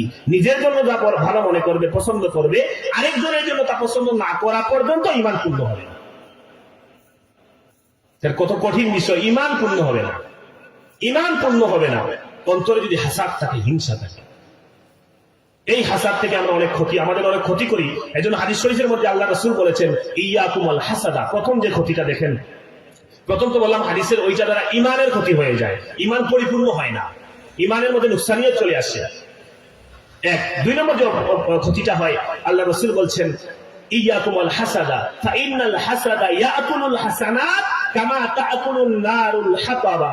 হে আমার উম্মতেরা, তোমরা হিংসা থেকে নিজেদেরকে বাঁচিয়ে রাখো, হিংসা থেকে নিজেদেরকে বাঁচিয়ে রাখো, হিংসা থেকে সাবধান থাকো। কেন? ফাইন্নাল হাসাদা ইয়াকুলুল হাসানাতি কামা তাকুলুন নারুল হাতাবা। কেউ যদি আগুন জ্বালায়া কাঠ আগুনের মধ্যে ছেড়ে দেয়, আগুন যেইভাবে কাঠকে পুড়ায় সারখার করে দেয়, ছাই বানায় ফেলে, এই ছাইয়ের যেমন কোনো মূল্য থাকে না। কাঠ বাজারে বিক্রি হয়, ছাই নিয়ে যদি বাজারে দাম কিনবে না, কাঠের না হয় একটা দাম আছে, ছাইয়ের কোনো দাম নাই। আল্লাহ রাসূল এর সাথে উদাহরণ দিয়ে বলছেন যে আগুনের মধ্যে কাঠ ছেড়ে দিলে আগুন যেইভাবে কাঠ পুড়িয়ে ছারখার করে দেয়, ছাই বানায় দেয়, এই কাঠের যেরকম বাজার মূল্য ছিল, ছাইয়ের যেমন বাজার মূল্য থাকে না।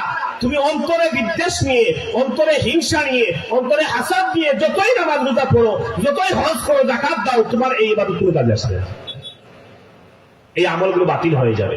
ইয়াকুমুল হাসাদা ফাইন্নাল হাসাদা ইয়াকুলুল হাসানাত। নেক কাজ সমস্ত, হিংসা সমস্ত নেক কাজকে খেয়ে ফেলে, হিংসা নেক আমলকে খেয়ে ফেলে। ফাইন্নাল হাসাদা ইয়াকুলুল হাসানাত। যত নেক আমল করা হয় সব নেক আমল খেয়ে ফেলে, যেমনি ভাবে আগুন কাঠ খেয়ে ফেলে। উদাহরণটা আল্লাহ রাসূল দিয়েছেন। মানে কি বুঝতে হবে, আমরা নামাজ পড়তেছি কিন্তু আমার এক ভাইয়ের প্রতি বিদ্বেষ রেখে, অন্তরে বিদ্বেষ রেখে নামাজ পড়তেছি, আল্লাহ রাসূল বলছেন এই নামাজও কাজে আসবে না। অন্তরে বিদ্বেষ রেখে রোজা রাখতেছি, আরেকজন ভাইয়ের প্রতি বিদ্বেষ রেখে, হিংসা রেখে, আল্লাহ রাসূল বলছেন এই রোজায় কাজে আসবে না। অন্তরে বিদ্বেষ রেখে হজ করতে,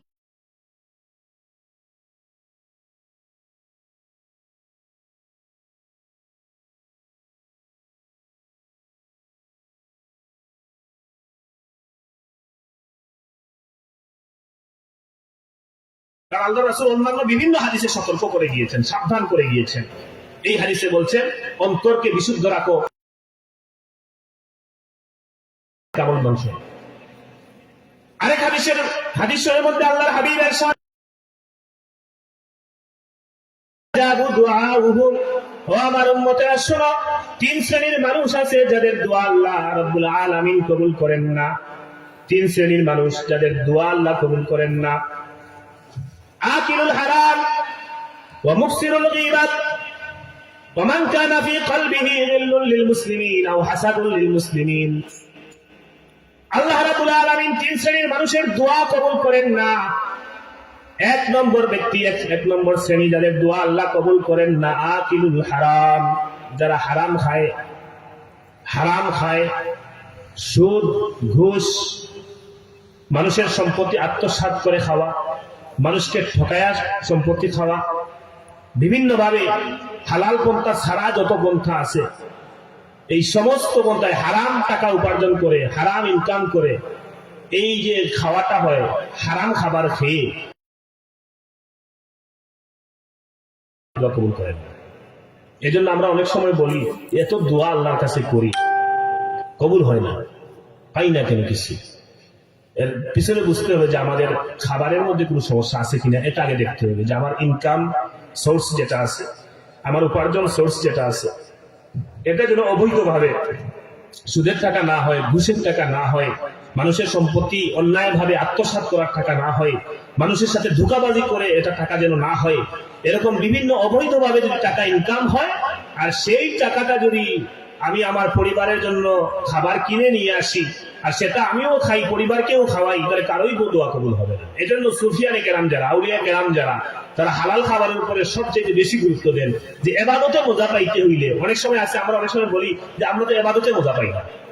অনেকে আছে যে নামাজ পড়ি মজা পাই না, রোজা রাখি স্বাদ পাই না। এবাদতের একটা মজা আছে, কোরআন তেলাওয়াত করি মজা পাই না। যারা মজা পায় এরা নামাজ লম্বা করে, যারা মজা পায় এরা কোরআন তেলাওয়াত সারাদিন করে, যারা মজা পায় এরা রোজা রাখতে মজা পায়, সারা বছর রোজা রাখার চেষ্টা করে, মানে মাসে অন্তত 2-3 এক্সট্রা রোজা রাখে।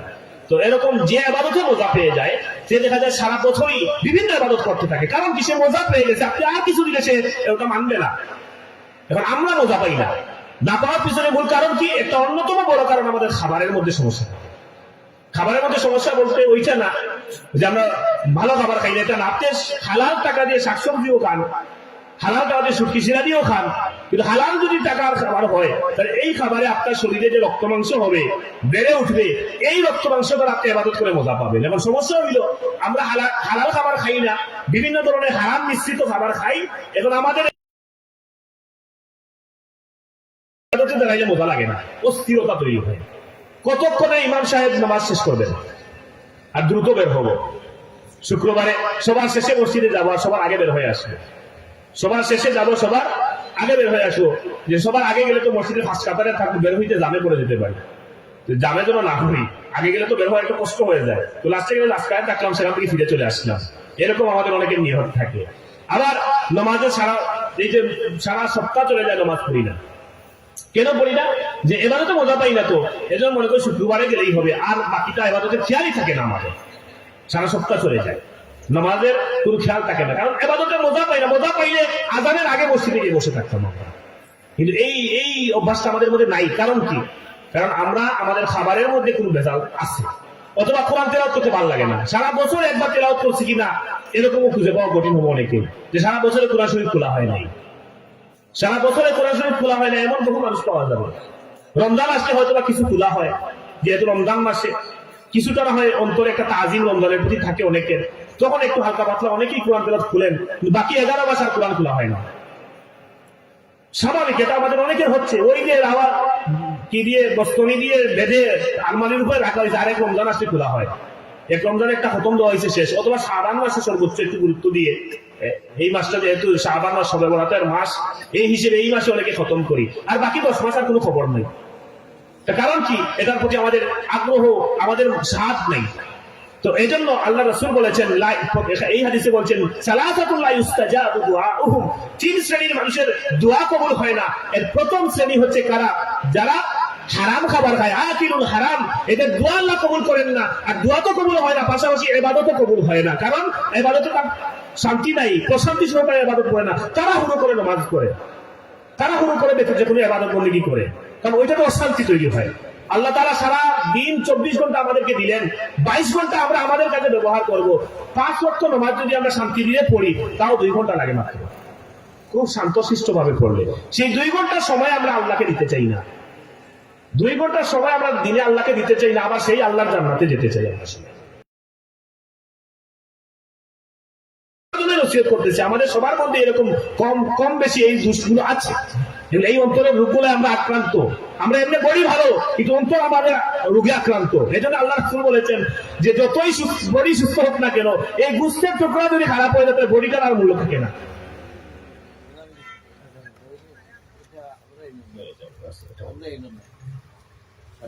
7টার সময় তো কমে যাবে না। আচ্ছা, তো আমাদের আজান কোথায়? 7টায়। আচ্ছা, তাহলে আমি আরো 10-15 মিনিট আলোচনা পাবো ইনশাল্লাহ। তো এইটা হলো একটা বিষয়, আকিলুল হারাম, তার দোয়া আল্লাহ কবুল করে না। 2 নম্বর হচ্ছে মুকসিরুল গীবাত, গীবত যারা করে, পরচর্চা যারা করে, দুশ্চর্চা যারা করে, বসলেই মসজিদে বসলেও দেখবেন কিছু মানুষ দুশ্চর্চা করে না, আল্লাহর ঘরে বসে আরেকজনের বদনাম করে। বাজার তো আর বাজারই, এখানে বসলেই অমুক ভালো না, তমুক ভালো না, অমুকের ছেলে ভালো না, মেয়ে ভালো না, বউ ভালো না, এই ভালো না, সেই ভালো না, মানে বসলেই শুধু আরেকজনের সমালোচনা। যেখানে আমরা বসি দেখবেন জবান হেফাজত করা খুব কঠিন, জবানের বহু গুণা আছে, এর মধ্যে একটা বড় গুণা আমাদের সমাজের এটা ছড়িয়ে আছে, এটা হচ্ছে গীবত। বসলেই অমুক ভালো না, তমুক ভালো না, 2 জন বসলেই আলোচনা শুরু হয়ে যায়। খুব কঠিন একটা বিষয় আল গীবাত। আল্লাহ রাসূল বলেছেন যে জেনা করে, ব্যভিচার করে ও মানুষ আল্লাহর কাছে মাফ পেয়ে যেতে পারে নিজে নিজে তওবা করলে, কারণ সেটা ব্যক্তিগতভাবে গুনাহ করছে, আল্লাহর কাছে মাফ চাইছে। কিন্তু গীবত যখন করে ফেলবে কারো, তখন একা একা তওবা করলে হবে না, যার গীবত করছে তার কাছে গিয়ে আগে মাফ চাইতে হবে, তারপরে আল্লাহর কাছে মাফ চাইতে হবে। এজন্য গীবত আল গীবাতু আশাদ্দু মিনাজ জিনা, গীবত জেনার চাইতে বড় গুনাহ, কঠিন। কেন কঠিন? যে জেনা তো একা একা মাফ চাইবে আল্লাহর কাছে, রাতের আধারে কেঁদে কেঁদে মাফ চাইবে, কিন্তু গীবত এটা তো একা একা মাফ চাইবে হচ্ছে না, যার কাছে করছে। এখন যদি কেউ বলে বাবা ভাই আমি অমুককে বলছি আপনি সুর, আপনি আমার মাফ করে দেন, এটা তো আরেক মুসিবত, এটা তো সরাসরি বলা মুসিবত। অমুকের কাছে আপনার ব্যাপারে বলে ফেলছে আপনি ডাকা, আপনি এই করেন সেই করেন, এইটা গিয়ে যে আমার মাফ চাইবেন যে এটা বলছে, এটা তো আরো কঠিন বিষয়। এজন্য আল্লাহ রাসূল বলেছেন যে আল গীবাতু আশাদ্দু মিনাজ জিনা। আর এই হাদিসে আল্লাহ রাসূল বলেছেন যে গীবতকারী ব্যক্তি যারা অধিক গীবত যারা করে তাদের দোয়া আল্লাহ কবুল করে। আর 3 নম্বর মান কানা ফি কলবিহি হাসাদুন লিল মুসলিমিন, আরেক মুসলমানের ব্যাপারে হিংসা বিদ্বেষ যার অন্তরে আছে, ওই ব্যক্তির দোয়া আল্লাহ কবুল করেন। এখন আপনি অন্তরে হিংসা নিয়ে আল্লাহর কাছে বলবেন আল্লাহ আমাকে এইটা দেন সেইটা দেন, আল্লাহ কবুল করবেন না। এইভাবে দোয়া করা যায় যে আল্লাহ আমার এই ভাইকে সম্মান দিয়েছেন, আমাকেও সম্মান দেন, আমার এই ভাইকে ধন সম্পদ দিয়েছেন, আমাকেও দেন, অমুককে এইটা দিয়েছেন, আমাকেও দেন, তাকেও বাড়িয়ে দেন, আমাকেও দেন। এইটা গিফটা, এটা হিংসা না। অমুককে দিয়েছেন, আমাকেও দেন, কিন্তু অমুকের জন্য না হয় আমাকেই শুধু দেন, মনে শুধু জ্বালা পুরো অমুকের কেন এটা নষ্ট না হয়, অমুকের এটা কেন সম্মান নষ্ট হয় না, বিভিন্ন ধরনের আকাঙ্ক্ষা, শুধু তার লস হোক আমার শুধু হবে এই মন আকাঙ্ক্ষা, এটা হিংসা বলে। কিন্তু তারও আছে আল্লাহ বাড়াইয়া দেন, আমারও বাড়াইয়া দেন, এটা হিংসা না, এটা গিফট, এটা জায়েজ। অমুকে নিয়ামত দিয়েছেন, আরো বাড়াইয়া দেন। যাই হোক, 2 নম্বর এই সমস্যা, অন্তরের এই হিংসা, এটা আমাদের দূর করতে হবে। অন্তরের হিংসা এটা মারাত্মক একটা অপরাধ, এটার কারণে আমাদের অনেক আমল বরবাদ হয়ে যায়। 3 নম্বর একটা রোগ, সেটা হচ্ছে সময় যেহেতু সংক্ষিপ্ত আমি একটু সংক্ষেপেই বলে দিচ্ছি। 3 নম্বর রোগটা হচ্ছে আত-তাকাব্বুর, কিবর, অহংকার। ইলমের অহংকার আছে, চেহারার অহংকার আছে, সৌন্দর্যের অহংকার আছে, ধনের অহংকার আছে, ক্ষমতার অহংকার আছে, বিভিন্ন ধরনের অহংকার আছে, এক একজনের এক এক ধরনের অহংকার। আলিম গান প্রথমে আমাদেরকে দিয়ে শুরু করতেছি, আমরাও এক্সট্রা হওয়া দরকার। অনেক আলেম আছে আর কাউকে, আর বাকি আলেমদেরকে আলেমই মনে করেন না, তিনি একাই আলেম, আর কেউ আলেমই না, তিনিই সবচেয়ে বড় আলেম, এরকম ভাব থাকে আমার অনেকের মধ্যে। হাফেজদের মধ্যে এক হাফিজ আরেক হাফিজকে ও হাফিজ নাকি, ওর ইয়াদ নাই, এই নাই সেই না, আমিই সবচেয়ে ভালো হাফিজ, হাফেজদের মধ্যে এরকম থাকে। আবার ক্ষমতায় যারা থাকে তারা বলে আমি এখন ক্ষমতার অহংকারে বাকি কাউকে আর বসতে দেওয়া হয় না, দৌড়াইতেই থাকি আমরা। এটা আমাদের দেশের রাজনীতির যে অবস্থা। এরপরে এই যে কি ধন সম্পত্তি যার, গরিবকে মানুষই মনে করে না, গরিবকে মানুষই মনে করে না, এমন বহুত ধনী আছে, গরিবেরা যেমন মানুষই না সমাজে। এটা কিন্তু অহংকার, শয়তান সর্বপ্রথম অহংকার করেছে। এই জন্য অহংকারের বাক্য হচ্ছে আনা খায়রুম মিনহু। শয়তান যেটা বলেছিল আনা খায়রুম মিনহু, আল্লাহ বলেছিলেন এই ফেরেশতাদেরকে সিজদার আদেশ দিয়েছিলেন, সবাই সিজদা করো, তুমি কেন সিজদা করো নাই? শয়তান যুক্তি দাঁড় করছিল, কোরআন শরীফে আল্লাহ এটা উল্লেখ করছেন যে শয়তান বলছে আনা খায়রুম মিনহু, আমি শ্রেষ্ঠ, আদমের চাইতে আমি সবচেয়ে উত্তম। আদম কিসের? আমি তো শ্রেষ্ঠ, আমি শ্রেষ্ঠ, আদম কিসের শ্রেষ্ঠ? আমার চাইতে বড় আদম নাকি? আমিই বড়, আমি কেন তাকে সিজদা করবো? খালাকতানি মিন নারিন ওয়া খালাকতাহু মিন তিন। আপনি আমাকে আগুন থেকে সৃষ্টি করেছেন আর তাকে মাটি থেকে সৃষ্টি করেছেন। আগুনের বৈশিষ্ট্য উপরের দিকে যাওয়া আর মাটির বৈশিষ্ট্য নিচের দিকে যাওয়া, সুতরাং আমিই শ্রেষ্ঠ। এই যে আমি বড়, আমি শ্রেষ্ঠ, এটা সর্বপ্রথম শয়তান বলছিল। এই শয়তানি খাসলত আমাদের মধ্যে অনেকের মধ্যে আছে। আমরা যে যে লেভেলে আছি ওই লেভেলে আমাদের মধ্যে অহংকার চলে আসে, অহংকার যে আমিই তো সবকিছু, আমি সবকিছু। এইরকম মানসিকতা যাদের, এই কিবর, আল্লাহ রাসূল বলেছেন লা ইয়াদখুলুল জান্নাতা ইনসানুন ফি কলবিহি মিসকালু হাববাতিন মিন খারদালিন মিন কিবর। যার অন্তরে সরিষার দানা পরিমাণ অহংকার থাকবে সে যেই হোক না কেন জান্নাতে যেতে পারে না। সরিষার দানা পরিমাণ অহংকার থাকবে। নাউযুবিল্লাহি মিন যালিক। আল্লাহ যেন আমাদেরকে অহংকার থেকে বেঁচে থাকার তৌফিক দান করেন। সরিষার দানা পরিমাণ অহংকার থাকলে জান্নাতে যেতে পারবে না। আরেক হাদিস, কঠিন হাদিস, আল্লাহ রাসূল বলছেন ইউহশারুল মুতাকাব্বিরুনা ইয়াওমাল কিয়ামাহ ইউহশারুল মুতাকাব্বিরুনা আমসালাল যাররি ইয়াওমাল কিয়ামাতি ফি সুওয়ারির রিজাল। হাশরের ময়দানে অহংকারীদের পরিণতি সম্পর্কে আল্লাহ নবী বলছেন যে যারা দুনিয়ায় অহংকার করে বেড়ায় বিভিন্ন ভাবে, এদের অবস্থা হবে কিয়ামতের দিন অহংকারীদেরকে আল্লাহ তাআলা তুলবেন। সবাই নিজের বডি নিয়ে উঠবে দুনিয়ায় যেমন ছিল, কিন্তু অহংকারীদেরকে তোলা হবে পিপীলিকার আকৃতিতে, পিঁপড়ার আকৃতিতে। পিঁপড়া যেরকম ছোট, পিঁপড়ার আকৃতিতে তোলা হবে, কিন্তু ওই আকৃতির মধ্যে হাত থাকবে, পা থাকবে, নাক থাকবে, সবই থাকবে, কিন্তু বর্তমান যে দুনিয়া যে আঁকা আছে এটা থাকবে না। এটাই তো একটা লজ্জা, লাঞ্ছনা শুরু হয়ে গেল। হাশরের ময়দানে শুরু থেকেই লাঞ্ছনা শুরু হয়ে যাবে। ইউহশারুল মুতাকাব্বিরুনা আমসালাল যাররি ইয়াওমাল কিয়ামাতি ফি সুওয়ারির রিজাল। এরপরে কি করা হবে? ইউসাফুনা ইলা সিজনিন ফি জাহান্নাম ইউসাম্মা বুলাস। এদেরকে হাকিয়ে নেওয়া হবে জাহান্নামের দিকে। অহংকারীদেরকে ওই পিপীলিকার আকৃতিতে থাকবে, হাকিয়ে হাকিয়ে ঠেলে ঠেলে নেওয়া হবে জাহান্নামের দিকে। এই জাহান্নামের এই কারাগার, এই কারাগারের নাম হচ্ছে বুলাস। অহংকারীদেরকে যে জাহান্নামে ফেলা হবে, কারাগারে ফেলা হবে, বুলাস। তালুহুম নারুল আনিয়ার। চতুর্দিক থেকে আগুন তাদেরকে পরিবেষ্টন করবে, সাথে সাথে আগুনের উপরে আগুন, মানে তীব্রতা এত বেশি হবে আগুনের।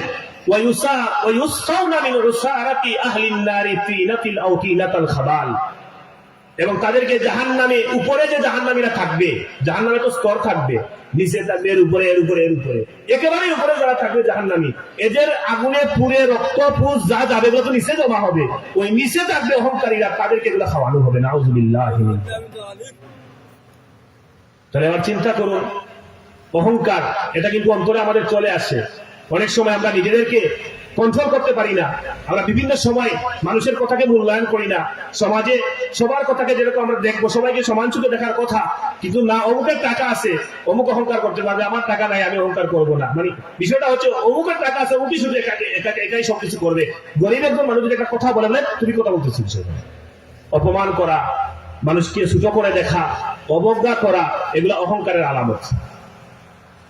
তো এই যে আজকে সময় শেষ, যেহেতু আমি তিনটা অপরাধ, তিনটা অন্তরের রোগের কথা বললাম, যে একটা হচ্ছে রিয়া, লোক দেখানো। আমরা ইবাদত করি কিন্তু নিয়তে থাকে মানুষ যেন আমাকে ভালো বলে। যে কোনো ইবাদত, এটা আমি আগে আমাকে নসিহত করতেছি, আল্লাহ যেন আমার নিয়তকে আগে খালেস করেন যে কোনো ইবাদতে, যে কোনো আমলে। এবং আমরা যারা শুনলাম, আমাদেরও ইবাদতে যেন খালেস ইখলাস তৈরি হয়। যাই করব, দিনই যাই করব, ইখলাস। এজন্য আল্লাহ রাসূল বলেন আখলিস দীনাকা ইয়াকফিকাল আমালুল কলিল। তুমি ইখলাসের সাথে ছোট্ট একটা কাম করো, ওইটাই তোমার জান্নাতের জন্য যথেষ্ট হয়ে যাবে। ইখলাসের সাথে আমল যতই ছোট হোক না কেন, ইখলাসের সাথে যদি করো, এটাই তোমার জান্নাতে যাওয়ার জন্য যথেষ্ট হয়ে যাবে। কিন্তু ইখলাস চাই লাখ টাকা দান করে কোনো কাজ হবে না। ইখলাসের সাথে 1 টাকা দান করলে এটার কাজ আছে, এটার ফায়দা আছে। এজন্য আমরা লাখ টাকা দান করেও কাজ হবে না যদি ইখলাস নিয়তে না থাকে, অন্তরে ইখলাস তৈরি না হয়। আল্লাহ তাআলা যেন আমাদেরকে প্রথমে অন্তর থেকে রিয়া দূর করার তৌফিক দান করেন, ইখলাস তৈরি করার তৌফিক দান করেন। 2 নম্বর অপরাধ ছিল, 2 নম্বর যে রোগের কথা আলোচনা করছি, হাসাদ, হিংসা। এটা আমাদের সমাজে খুব কঠিন। বিশেষ করে আমরা সমাজে চলতে গিয়ে প্রতিবেশীকে সহ্য করতে পারি না। পাশের ঘরের একজনের ভালো কিছু হচ্ছে, এটা আমরা আরেকজন সহ্য করতে পারি না। আল্লাহ রাসূল এর কাছে এক সাহাবী এসে বলছেন, ইয়া রাসূলুল্লাহ, অমুক মহিলা বেশি নামাজ পড়ে, রাত দিন নামাজ পড়ে, 5 ওয়াক্ত নামাজ ছাড়া অতিরিক্ত নফল নামাজ পড়ে, দান সদকা করে, রোজাও রাখে, রমজানে রোজা রাখা ছাড়া মাসে প্রত্যেক মাসে 2-3টা করে নফল রোজা রাখে, কিন্তু সমস্যা একটা, এই মহিলা মাঝে মাঝে জবান খুললেই পাশের মহিলাকে কষ্ট দেয়, পাশের প্রতিবেশীকে কষ্ট দেয়। মহিলা এমনি ভালো, নামাজ বেশি পড়ে, রোজা বেশি রাখে, দান সদকা করে, সমস্যা একটা, প্রতিবেশীকে কষ্ট দিয়ে কথা বলে। আল্লাহ রাসূল বলেন হিয়া ফিন নার, এর রোজা কাজে আসবে না, সদকা কাজে আসবে না, রোজা কাজে আসবে না, নামাজ কাজে আসবে না, জাহান্নামে যাবে। আরেক মহিলার ব্যাপারে জিজ্ঞাসা করল, ইয়া রাসূলুল্লাহ, এই মহিলা শুধু ফরজ নামাজ পড়ে, অতিরিক্ত বেশি নামাজ পড়ে না, শুধু রমজানের ফরজ রোজা রাখে, অতিরিক্ত রোজা রাখে না, শুধু কম যতটুকু তৌফিক আছে অল্প দান সদকা করে, বেশি দান সদকা করে না, তবে মহিলা প্রতিবেশীকে কষ্ট দেয় না। আল্লাহ রাসূল বলেন হিয়া ফিল জান্নাহ, এই মহিলা জান্নাতে যাবে। এবার বুঝেন, প্রতিবেশীকে যে আমরা কষ্ট দেই বিভিন্ন ভাবে, আল্লাহ তাআলা আমাদেরকে এই হিংসা থেকে বেঁচে থাকার তৌফিক দান করুন। আমতের কারণে আমরা যেন অহংকারী না হয়ে উঠি, এই চিন্তা দোষ আল্লাহ যেন আমাকেও সারা তৌফিক দান করেন। আমরা যারা শুনলাম, আমাদের সবাইকে সারা তৌফিক দান করেন। সবাই যেন আমাদের অন্তরকে পরিশুদ্ধ করতে পারি। আল্লাহ যেন আমাদেরকে একটা বিশুদ্ধ কাছে আমরা যেতে পারি। মওত যেন নসিব হয় বিশুদ্ধ মন নিয়ে, তওবার সাথে আল্লাহ তাআলা কবুল করুন। আখিরু দাওয়ানা আলহামদুলিল্লাহি রাব্বিল আলামিন, সাল্লাল্লাহু আলা সাইয়্যিদিনা ওয়া মাওলানা মুহাম্মদ ওয়া আলা আলিহি ওয়ালা আলিহি ওয়া আসহাবিহি ওয়াসাল্লাম। আরেকটা কথা বলি, আজকের ওয়াজটা ছিল তো একটু ব্যক্তিকেন্দ্রিক, মানে আমি আমাকেই ওয়াজ করছি। এই ওয়াজটা অনেকের উপরে পড়তে দিতে পারে, কাউকে টার্গেট করে না, ওয়াল্লাহি কাউকে টার্গেট করে না। কেউ মনে করবেন না যে আমাকে মনে হয় এটা বলছেন, কেন এটা অনেকের মধ্যে পড়বে, কিন্তু বাস্তবতা এটা বলছি, এজন্যই বলছি যে আমরা সবাই শুদ্ধ হতে হবে। এই জন্য আমি আলেমদের কথা প্রথমে বলছি, আমি আমাকেই নসিহত করেছি। আস্তাগফিরুল্লাহ, ইন্নাল্লাহা গফুরুর রহিম। আস্তাগফিরুল্লাহ, ইন্নাল্লাহা গফুরুর রহিম। আল্লাহুম্মা আমিন। আলহামদুলিল্লাহি রাব্বিল আলামিন, ওয়াসসালাতু ওয়াসসালামু আলা আলিহি ওয়া আসহাবিহি আজমাইন। ربنا اغفر لنا ذنوبنا وذنوب والدينا رب ارحمهما كما ربياني صغيرا ولأساتذتنا ولمشايخنا ولمن له حق علينا ولمن أوصانا للدعاء ولجميع أمة محمد صلى الله عليه وسلم। রব্বুল আলামিন, আমরা এই মাহফিল আউয়াল থেকে আখির পর্যন্ত শুধুমাত্র আপনার সন্তুষ্টির জন্য আপনি কবুল আর মঞ্জুর করে নিন। আল্লাহ, এই মাহফিলের উসিলায় আল্লাহ আমরা মা বাবা, দাদা দাদি, নানা নানি, ভাই বোন, আত্মীয় স্বজন, পাড়া প্রতিবেশী তামামরে মাফ করিয়ে দেন। খাস করে মাহবুব আমরা এই এলাকার যত মুর্দেগান হল ইমান লইয়া খবরে গেছেন, তামামরে মাফ করিয়ে দেন। আল্লাহ, এই মাহফিলের সওয়াব অসংখ্য গণিত গুণ বাড়াইয়া আপনার হাবিবের রওজা তোরাদিয়া স্বরূপ পৌঁছাইয়া দেন। আপনার হাবিবের রূহ মুবারক আপনার রূহে খুশিয়ার রাজি করিয়ে দেন। আদম আলাইহিস সালাম থেকে আজ পর্যন্ত যত মুমিন মুমিনাত কবরবাসী হয়েছেন তামাম কবরের সওয়াব পৌঁছাইয়া দেন। খাস করে সওয়াব পৌঁছাইয়া দেন। এই মাহফিলের উসিলায় আমরার মধ্যে গান হলো কবরের আযাব রে আল্লাহ কে মাফ করিয়ে দেন। আল্লাহ, আমরার মধ্যে গান হলো কবর রে জান্নাতের বাগান বানাইয়া দেন। আল্লাহ, আমরাও একদিন দুনিয়ার জমিন থেকে বিদায় নিব মাহবুব। দুনিয়ার জমিন থেকে বিদায় নেওয়ার পরে এই সমস্ত নেক মাহফিল আয়োজন করি আমদার লাগি নেক বসাইয়া দেওয়ার মতো মানুষই দুনিয়ার জমিনে কিয়ামত পর্যন্ত বাকি রাখিও। আল্লাহ, এই দিনই মাহফিলে আপনার সন্তুষ্টির লাগি আল্লাহ বছরে বছরে আয়োজন করার তৌফিক আমাদের দান করে দেন। রব্বুল আলামিন, এই মাহফিলের উসিলায় এলাকা থেকে বালা মুসিবত দূর করে দেন। আল্লাহ, আমরা সবার অন্তরে আল্লাহ আপনি বিশুদ্ধ করে দেন। আমরা দিলের মাঝে যত নেক হাজত আছে তামাম নেক হাজত কবুল আর মঞ্জুর করেন। আমরা দিলের মাঝে যত পেরেশানি আছে তামাম পেরেশানিকে দূর করে দেন। আল্লাহ, এই মাহফিলের যত মানুষের সাহায্য সহযোগিতা করিয়া দান সদকা দিয়া আল্লাহ মেধা শ্রম দিয়া আল্লাহ এই মাহফিলকে দাঁড় করাইছেন মাহবুব, তামাম মানুষ সকলকে দুনিয়া আখিরাতে সাহায্য সহযোগিতা করাই। রব্বুল আলামিন, আমরা এই মাহফিল ডাক্তার হাবিবর মাহফিল গুলোর উসিলায় কবুল আর মঞ্জুর করাই। বিফাদলি সুবহানা রাব্বিকা রাব্বিল ইজ্জাতি আম্মা ইয়াসিফুন ওয়া সালামুন আলাল মুরসালিন ওয়ালহামদুলিল্লাহি রাব্বিল আলামিন। আসসালামু আলাইকুম। আসসালামু আলাইকুম।